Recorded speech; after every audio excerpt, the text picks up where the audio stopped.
अमेरिकी राष्ट्रपति ट्रंप ने सोशल मीडिया पर लिखा कि ईरान हॉर्मुज़ स्ट्रेट को बंद नहीं करना चाहता, बल्कि वो इसे खुला रखना चाहता है ताकि वो रोज लगभग $500 मिलियन कमा सके। अगर ये बंद रहता है तो उसे उतना ही नुकसान होता है। उन्होंने आगे कहा कि ईरान सिर्फ इसलिए ये कह रहा है कि वो हॉर्मुज़ बंद करना चाहता है क्योंकि मैंने इसे पूरी तरह से ब्लॉक कर दिया है। वो सिर्फ अपनी इज्जत बचाने की कोशिश कर रहा है। ट्रंप ने चेतावनी देते हुए कहा कि अगर हम हॉर्मुज़ स्ट्रेट खोलते हैं तो ईरान के साथ कोई समझौता नहीं होगा जब तक कि हम उनके देश के बाकी हिस्सों को तबाह न कर दें।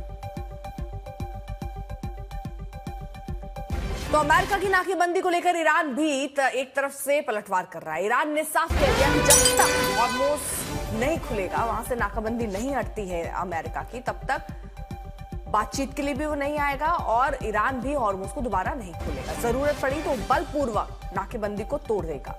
और साथ ही ईरान ने धमकी दी कि अगर अमेरिका जंग को बनाए रखना चाहता है तो उसे स्ट्रेट ऑफ हॉर्मुज़ को पूरी तरह से बंद करने पर विचार करना होगा।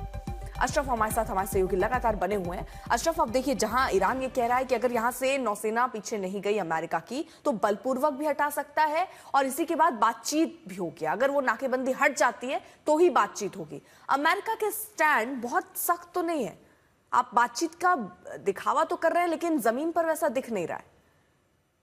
नहीं, यहाँ पर ईरान ये बात समझ गया है कि बातचीत की मजबूरी या इस जंग को खत्म करने की मजबूरी अमेरिका की है, क्योंकि ईरान पहले ही जो है बुरी हालत में है। चाहे फिर वो पिछले साल का युद्ध हो या फिर अब की बार जो 40 दिन का युद्ध हुआ है, उनका इंफ्रास्ट्रक्चर तबाह हुआ है, उनके लोग मारे गए, उनकी लीडरशिप मारे गए हैं। अब वो ये जान चुके हैं कि इससे ज्यादा और अमेरिका क्या कर सकता है। अमेरिका भले ही बड़ी बड़ी धमकियां अमेरिकी राष्ट्रपति डोनाल्ड ट्रंप देते हैं कि हम सभ्यता जो है ईरान की खत्म करेंगे, लेकिन ये युद्ध में खासतौर से अमेरिका के लिए, जो कि अपने आप को दुनिया का सुपर पावर कहता है, कोई आसान खेल नहीं है। तो यही कारण है कि अब जो है दबाव बनाकर डोनाल्ड ट्रंप झुकाना चाहते थे, अभी नहीं बल्कि पिछले कई दिनों से अमेरिका को, ईरान को, लेकिन ईरान जो है झुकने का नाम नहीं ले रहा। और ईरान भी ये समझ चुका है कि जो मैंने आपको शुरू में कहा कि सबसे बड़ा हथियार जो स्ट्रेट ऑफ हॉर्मुज़ उनके हाथ में आ गया है और उससे वो ग्लोबल प्रेशर जो है अमेरिका पर बनाने चाहते हैं। इसमें एक महत्वपूर्ण देश या कड़ी हम कहें वो चीन है।